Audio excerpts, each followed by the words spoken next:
Hello students, welcome to the class of economics. So हमने पिछले videos में consumption और सेविंग के बारे में पढ़ा।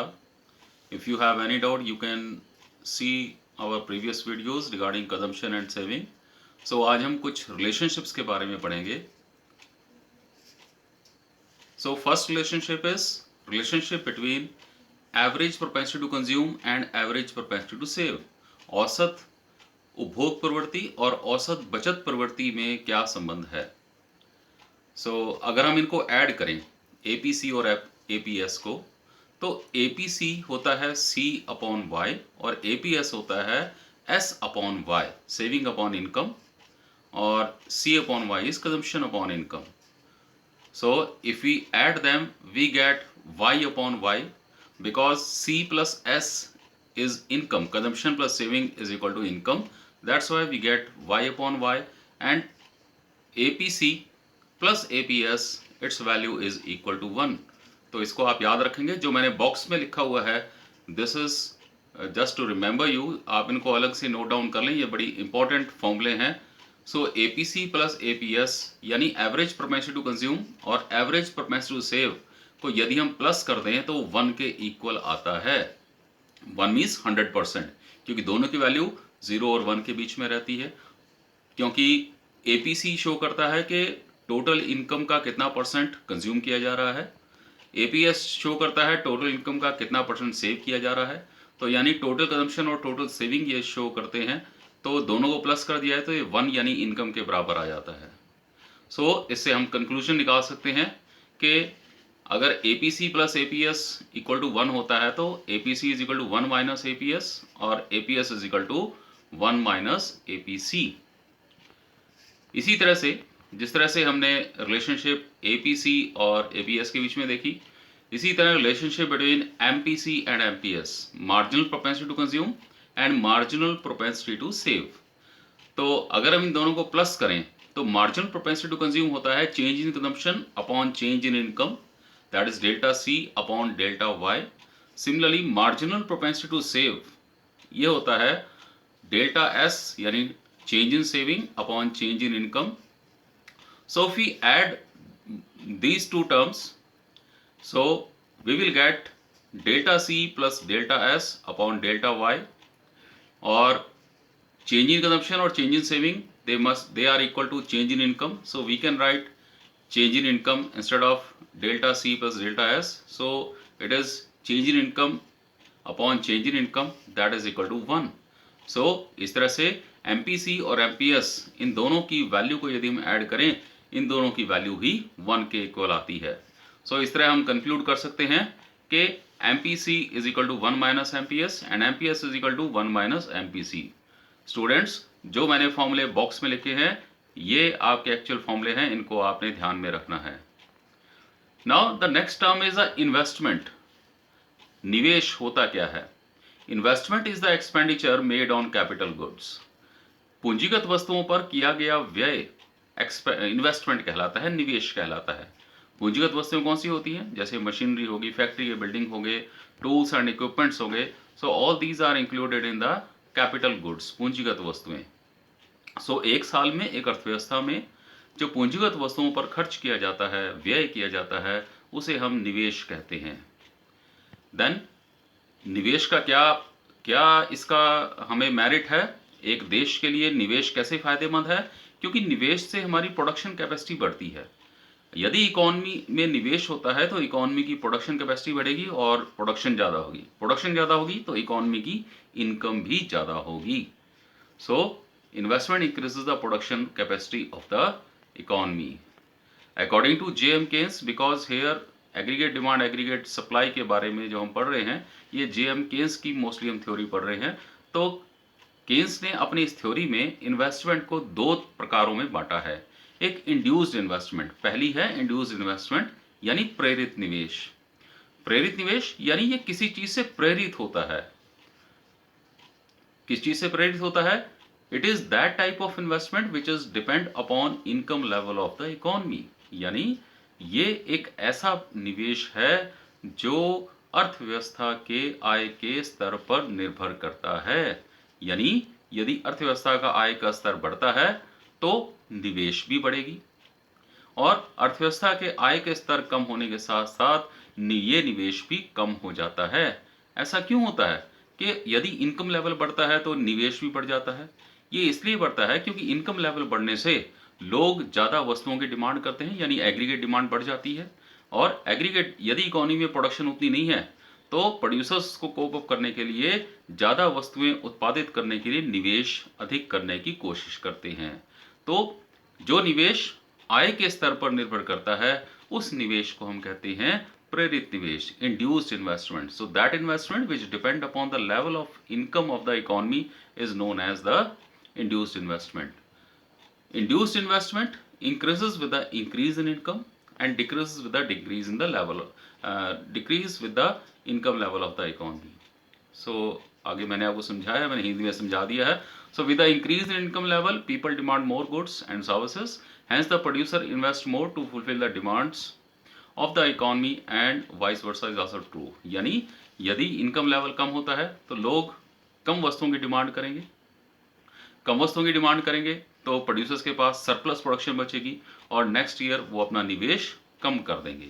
तो निवेश कम हो जाएगा यदि इनकम लेवल कम हो जाए इकोनॉमी का। It is generally done by the private producer. जो इंड्यूस्ड टाइप की इन्वेस्टमेंट होती है ये प्राइवेट प्रोड्यूसर्स के द्वारा की जाती है और इसका उद्देश्य क्या होता है? इसका उद्देश्य लाभ कमाना होता है। So profit making is its main objective. So induced investment it is given by I. ये कर्व में आगे हमने शो किया हुआ है, वाई एक्सिस पे हमने इन्वेस्टमेंट ली है और एक्स एक्सिस पे इनकम ली है। तो जैसे जैसे इनकम बढ़ती है इन्वेस्टमेंट भी बढ़ती है, इनकम कम होने पर इन्वेस्टमेंट भी कम होती है। यदि इनकम जीरो है तो इन्वेस्टमेंट भी जीरो है, यानी इसका पॉजिटिव रिलेशनशिप है इनकम लेवल के साथ।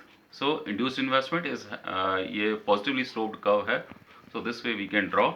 दूसरे टाइप की इन्वेस्टमेंट होती है ऑटोनमस इन्वेस्टमेंट, स्वतंत्र निवेश। स्वतंत्र निवेश एक ऐसा निवेश जो आय के ऊपर निर्भर नहीं करता, यानी इनकम लेवल बढ़ जाए या कम हो जाए ये इन्वेस्टमेंट, इस इन्वेस्टमेंट के ऊपर इनकम का कोई असर नहीं पड़ता। ये इनकम लेवल से इंडिपेंडेंट होती है, यानी इस प्रकार की इन्वेस्टमेंट सरकार के द्वारा की जाती है। तो सरकार जो लोगों की भलाई के लिए निवेश करती है, सपोज सरकार स्कूल बनाती है, क्या वो व्यक्तियों की इनकम पे डिपेंड करता है? No, it does not depend upon the income of the people. But क्यों? क्योंकि वो वेलफेयर ऑफ द पीपल के लिए किया जाता है। Autonomous investment is done for the welfare of the people of the economy. So that's why it is not depend upon the level of income in the economy. So autonomous investment remains same if even if there is increase or decrease in income level of the economy. And this type of investment it is generally done by the government to do the welfare or to boost the private investment. कई बार aggregate demand बहुत कम हो जाती है और private investors निवेश नहीं कर रहे होते, तो उसके लिए भी कई बार गवर्नमेंट को निवेश करना पड़ता है, ताकि निवेश करने से एग्रीगेट डिमांड इकोनॉमी में बढ़ती है और एग्रीगेट डिमांड बढ़ेगी तो उसको देख के शायद प्राइवेट इन्वेस्टर निवेश करना शुरू कर दें। तो इसलिए गवर्नमेंट को ये निवेश करती है, तो इस निवेश को प्राइम पंपिंग भी कहते हैं। लेकिन ऑटोनमस इन्वेस्टमेंट को प्राइम पंपिंग नहीं कहते। रिमेंबर, प्राइम पंपिंग एक दूसरी टर्म है, एक प्रोसेस का टर्म है। Okay, it is a process. Induced investment is that investment, कौन सी इन्वेस्टमेंट होती है? It is done by the government और जो लेवल ऑफ इनकम के ऊपर डिपेंड नहीं करती और इसका उद्देश्य प्रॉफिट कमाना नहीं होता, बल्कि इसका जो उद्देश्य होता है जनरल पब्लिक का वेलफेयर या इकोनॉमी के वेलफेयर से इसका रिलेशनशिप होता है या इसका उद्देश्य होता है। तो इसका कर्व कैसे बनेगा?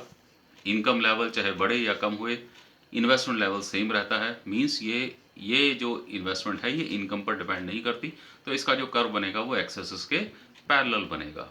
Okay, now ex ante and ex post concept. So ex post, थोड़ा इसमें डैश एक्स के बाद लगना चाहिए था, सो गलती से ई के बाद लग गया, please correct it. So ex ante and ex post concept. तो एक्सेंटे और एक्सपोज्ड इनका मतलब क्या होता है?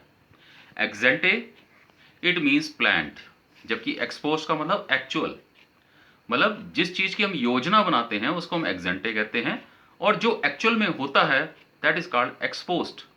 ये जो एग्जेंटे और एक्सपोस्ट होते हैं, ये सेविंग भी हो सकती है, यानी एग्जेंटे सेविंग मतलब कि कितना सेविंग करने का प्लान बना रहे हैं, और कितनी सेविंग एक्चुअल होती है उसे कहेंगे एक्सपोस्ट सेविंग। सिमिलरली एग्जेंटे इन्वेस्टमेंट भी हो सकती है और एक्सपोस्ट इन्वेस्टमेंट भी हो सकती है। एग्जेंटे इन्वेस्टमेंट मतलब इन्वेस्टर्स कितना निवेश करने की योजना बना रहे हैं या कितना निवेश करना चाहते हैं, दैट इज एग्जेंटे इन्वेस्टमेंट। और एक्चुअल में कितना निवेश हो पाता है इकोनॉमी में, उसे कहा जाएगा ex post investment. Similarly aggregate demand भी एग्जेंटे हो सकती है और एक्सपोस्ट हो सकती है। एग्जेंटे यानी लोग कितना खर्च करने का प्लान बना रहे हैं, और वाकई में लोग कितना खर्च कर पाते हैं, that is known as ex post aggregate demand. क्योंकि जितना हम प्लान बनाते हैं जरूरी नहीं कि हम उतना कर भी पाए। लाइक हम प्लान बनाते हैं कि इस साल हम अपना घर बना लेंगे 2 लाख रुपए या 5 लाख रुपए खर्च करके हम एक 2 कमरे का घर बना लेंगे, ये हमारी प्लानिंग है, दैट इज एग्जेंटे। लेकिन क्या हम वाकई में 5 लाख रुपए खर्च कर पाते हैं? असल में हम खर्च कर पाते हैं मान लो 3 लाख रुपए, तो that will be known as ex post expenditure. Okay, so in an economy ex post savings are always equal to ex post investment. ये हमें याद रखना पड़ेगा, जो एक्चुअल सेविंग होती हैं वो एक्चुअल इन्वेस्टमेंट के बराबर होती हैं। तो ex post savings are equal to ex post investment means savings are equal to investment एक इकोनॉमी में। लेकिन एग्जेंटे सेविंग और एग्जेंटे इन्वेस्टमेंट दोनों इक्वल नहीं होती, क्योंकि सेविंग करने वाले अलग हैं, अलग लोग हैं, और इन्वेस्ट करने वाले अलग लोग हैं, तो दोनों की प्लानिंग अलग अलग हो सकती है। लेकिन लास्ट में जो एक्चुअल वो सेव कर पाते हैं इकोनॉमी में, उतना ही निवेश हो पाता है एक्चुअल में। Then is investment multiplier. Investment multiplier होता क्या है? मल्टीप्लायर यानी इन्वेस्टमेंट को किसी एक वैल्यू से मल्टीप्लाई करते हैं। तो जिस वैल्यू से इन्वेस्टमेंट को मल्टीप्लाई करते हैं, जो हमारे पास प्रोडक्ट आएगा, इट मीन्स इकोनॉमी में इनकम उतनी बढ़ेगी। यानी इन्वेस्टमेंट मल्टीप्लायर क्या फाइंड आउट करने का काम आता है कि इकोनॉमी में इनकम कितनी बढ़ेगी, क्योंकि इनकम बढ़ती है निवेश से। लेकिन जितना निवेश एक इकोनॉमी में एक साल में होता है, इनकम उससे कुछ गुना ज्यादा बढ़ती है। तो जितने गुना वो ज्यादा बढ़ती है उसे कहा जाता है multiplier. So income in an economy always increases many times more than the increase in investment. The multiple to which income increases of investment is called investment multiplier. It is given by K. इसको K से लिखा जाता है।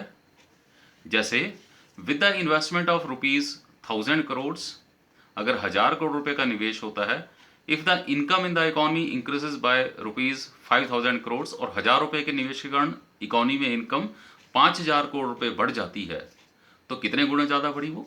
Yes, 5 गुना ज्यादा। सो 5 क्या हुआ? Investment multiplier. Okay, so again box means important formula कि income में कितना चेंज आएगा इकोनॉमी की, ये हमें कैसे पता चलेगा? ये पता चलेगा कि हमने एक साल में कितना निवेश किया है, और उसको इन्वेस्टमेंट मल्टीप्लायर से हम डिवाइड कर देते हैं, मल्टीप्लाई कर देते हैं, सॉरी, तो हमारे पास वो इनकम में चेंज आया। So change in income is equal to multiplier multiply by change in investment. So अगर हम के की वैल्यू यहाँ फाइंड आउट करने की कोशिश करें, तो के की वैल्यू यहाँ पर क्या होगी? K is equal to delta Y upon delta I, यानी change in income upon change in investment. Remember, जिस चीज के कारण चेंज आता है वो हमेशा डिनोमिनेटर में लिखी जाती है। Now the relationship between the multiplier and marginal propensity to consume. So multiplier का फॉर्मूला क्या था? K is equal to delta y upon delta I. So एक इकोनॉमी में पहले हमने पढ़ा कि सेविंग्स जो होती हैं वो इन्वेस्टमेंट के बराबर होती हैं। So change in saving is equal to change in investment. और सेविंग क्या होती हैं? It is income minus consumption. तो डेल्टा आई की जगह हम क्या लिख सकते हैं? It is delta Y minus delta C. So K is equal to delta Y upon delta Y minus delta C. तो ऊपर यदि हम 1 लाना चाहते हैं तो हमें क्या करना पड़ेगा? तो हम न्यूमरेटर और डिनोमिनेटर को दोनों को डेल्टा वाई से डिवाइड कर दें। तो अगर दोनों को हम डिवाइड करते हैं तो हमारे पास आ जाएगा 1/1 minus delta C upon delta Y. और delta C upon delta Y क्या था? It is marginal propensity to consume. So इस तरह से मल्टीप्लायर की वैल्यू क्या हुई मार्जिनल प्रोपेंसिटी टू कंज्यूम की टर्म में? It is K is equal to 1/1 minus MPC। और MPC की वैल्यू 0 और 1 के बीच में आती है। Remember, MPC always remain between 0 and 1। तो यदि एमपीसी बढ़ता है तो मल्टीप्लायर भी बढ़ेगा, यदि एमपीसी कम होता है तो मल्टीप्लायर भी इकोनॉमी में कम होगा। आप एमपीसी की वैल्यू लेके देखिए, 0 पॉइंट, यदि एमपीसी की वैल्यू 0.25 है या एमपीसी की वैल्यू 0.5 है, तो दोनों के साथ के की वैल्यू कितनी आएगी, किसके साथ के की वैल्यू ज़्यादा आएगी? यू विल फाइंड कि जब एमपीसी की वैल्यू 0.75 है तो के की वैल्यू ज़्यादा आएगी, और जब एमपीसी की वैल्यू 0.5 है तो के की वैल्यू कम आएगी। 1 माइनस एमपीसी, याद है ऊपर formula, 1 minus MPC is equal to MPS, so K is equal to 1 upon MPS also. So this way we have seen some relationship, we have seen the investment and we have seen the investment multiplier also. So उम्मीद है आपको समझ में आया होगा। Thank you very much. If you have any doubt you can directly write to me. Thank you.